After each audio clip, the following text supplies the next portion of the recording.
Pierre Parmentier, j'ai 35 ans, j'ai commencé les arts martiaux à 13 ans par le jiu-jitsu traditionnel que j'ai pratiqué en compétition. J'ai gagné une Coupe d'Europe en junior. Après je suis arrivé à l'UNIF en éducation physique. Là je me suis plus orienté vers le sambo, le MMA. J'ai pratiqué du jiu-jitsu brésilien, je suis allé 2 fois m'entraîner au Brésil.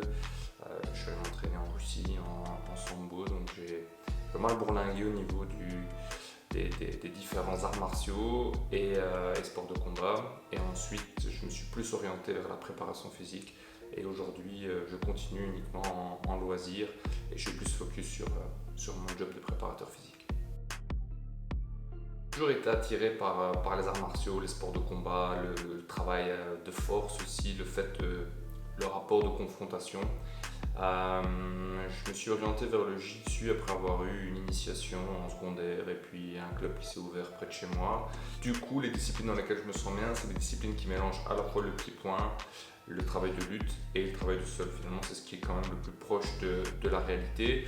Et ayant commencé par le jiu-jitsu fighting, donc c'est la forme de combat et compétition du jiu-jitsu traditionnel.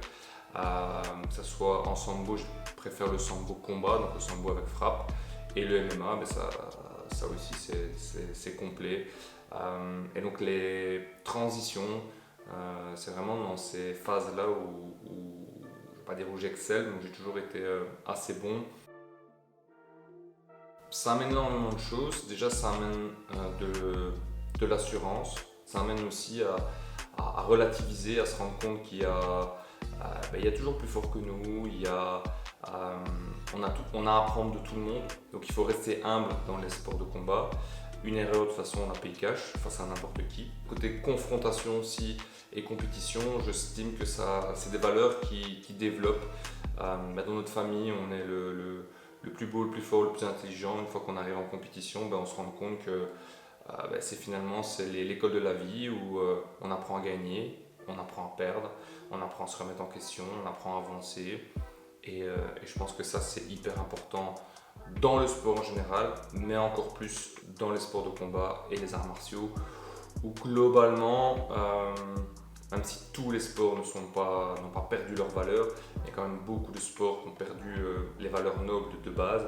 Et je pense que globalement, après quelques exceptions, les arts martiaux et les sports de combat ont quand même relativement gardé les valeurs d'origine. En compétition, la Coupe d'Europe gagnée à 18 ans, la Coupe d'Europe en jeune, effectivement, c'était vraiment l'aboutissement de 3 années d'efforts où j'avais vraiment que ça en tête. En MMA, je vais peut-être parler de mon dernier combat. Ça faisait un moment que j'avais arrêté la compétition. J'ai eu besoin d'un nouveau challenge. Je m'y suis mis à 200%. Ça m'a appris énormément beaucoup sur moi aussi parce qu'en fait, tout ce que j'avais appris en préparation physique, vu que c'était là que j'avais mis mon énergie, j'ai pu le remettre dans ma préparation. J'ai pu apprendre beaucoup sur moi.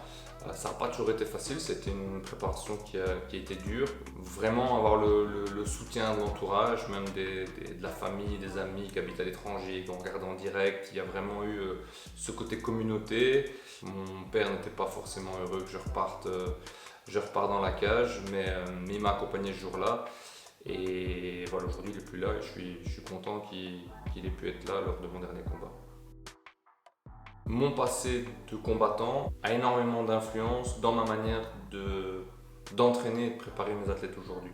Je sais ce que c'est de se préparer, je sais ce que c'est d'être fatigué au point de se sentir mauvais, je sais ce que c'est de passer par toutes les étapes au niveau émotion pour se préparer à un événement, je sais ce que c'est de récupérer pour le jour J. Et ça, je pense que c'est vraiment important pour un préparateur physique de pouvoir avoir connu le sport, de pouvoir avoir connu la sueur, la peur, le doute. Au niveau travail physique, le travail d'appui qu'on peut avoir dans les sports de combat, le travail de juge d'opposition pour le gainage, je pense vraiment qu'au même titre que l'athlétisme peut être hyper riche en préparation physique pour certains points, la gymnastique pour d'autres, mais les sports de combat m'amènent vraiment une richesse motrice pour mon job de préparateur physique et j'utilise énormément, que ce soit les jeux d'opposition de percussion, les jeux d'opposition de lutte, l'approche des sports de combat dans ma manière de faire. Il n'y a pas une casquette de préparateur physique, il y a plein de manières d'exercer son job. Je ne l'exerce pas comme beaucoup d'autres, mais justement mon passé martial a énormément d'impact dans ma manière de travailler. Au moment où on s'entraîne, on doit être à 200%. On peut se relâcher on peut discuter entre les exercices, mais au moment où on le fait, on doit être focus à 200%. Si on n'est pas concentré à 100%, même à l'entraînement, on peut se faire mal.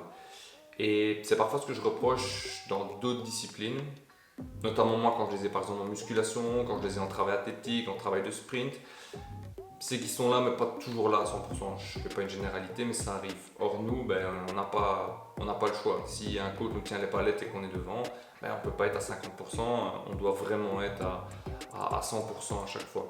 Et ça je pense que c'est vraiment quelque chose d'important et c'est quelque chose que j'essaie de transmettre aussi. À mon époque de combattant, j'avais vraiment en tête la performance. Aujourd'hui, ma vision pour l'athlète, c'est bien sûr performer, mais c'est aussi pouvoir vivre dans de bonnes conditions très longtemps, pas être cassé après le sport. Et pour tout un chacun, finalement, c'est de se sentir bien. On ne veut pas que les gens soient tous des sportifs de haut niveau, loin de là. Mais par contre, avoir tous une activité physique régulière, c'est excessivement important. Alors la première chose, ça ne sert à rien de s'entraîner 5 fois semaine pendant 3 mois et puis 3 mois sans entraînement. Il vaut mieux avoir une fréquence plus basse, mais toute sa vie au niveau de l'entraînement. Alors au moins un entraînement de capacité aérobie, petit footing, longue marche, aller rouler à vélo, aller nager, un entraînement de renforcement musculaire. La muscu était vraiment mal mise en valeur suite entre autres à tous les excès qu'elle a pu avoir dans les années 90 et 2000. Et je pense que se renforcer musculairement c'est important, que ce soit en termes de gestion du poids, en termes de gestion des douleurs. Et donc avoir une séance de muscu intelligente une fois par semaine avec un travail de gainage postural complètement oublié, et ça j'en veux énormément au monde des arts martiaux qui continuent à faire ces affreux crunch et sit-up, donc les relevés d'épaules et les fermetures au niveau abdominal qui font plus de mal que de bien. Et alors au niveau de l'étirement, il y a plusieurs écoles, mais globalement garder quand même des amplitudes de mouvement, peut-être pas étirer un muscle en particulier mais étirer des chaînes musculaires pour aussi avoir ce travail postural et ne pas avoir de tension musculaire. Paradoxalement, j'ai un peu de mal, pourtant je suis de cette génération-là, avec la vente en ligne parce que j'ai besoin d'avoir un intermédiaire, j'ai besoin d'avoir un contact. Et ici, avec Vincent, j'ai pu avoir ce contact, j'ai pu avoir cet intermédiaire et Vincent il fait vraiment le maximum. On n'est pas un numéro sur un numéro client sur internet, sur un fichier et que s'il y a un souci, si on a besoin d'un conseil, on se retrouve tout seul et on connaît tous les longs répondeurs des différents fournisseurs, que ce soit en électricité ou internet, où finalement on tombe toujours sur quelqu'un de différent et qui nous explique tout le temps quelque chose de différent. Et c'est peut-être une boutique en ligne, mais avec Vincent, on a vraiment un interlocuteur qui fait vraiment l'intermédiaire entre nous et les différents fournisseurs avec lesquels il travaille. C'est un peu comme un courtier en assurance. Quand il y a il peut avoir, je sais pas, quelque chose avec la compagnie, mais il est là pour faire l'intermédiaire et pour défendre son client. Et c'est vraiment le cas avec Vincent. Il est là pour nous conseiller, pour nous aiguiller et pour nous fournir du service. Et ce que je pense aujourd'hui avec la vente en internet, c'est qu'on a de moins en moins de services, on a de plus en plus d'offres d'achat avec de moins en moins de services. Et vraiment, c'est ce que j'apprécie énormément chez Vincent, c'est son service et sa disponibilité quand on a besoin de quelque chose.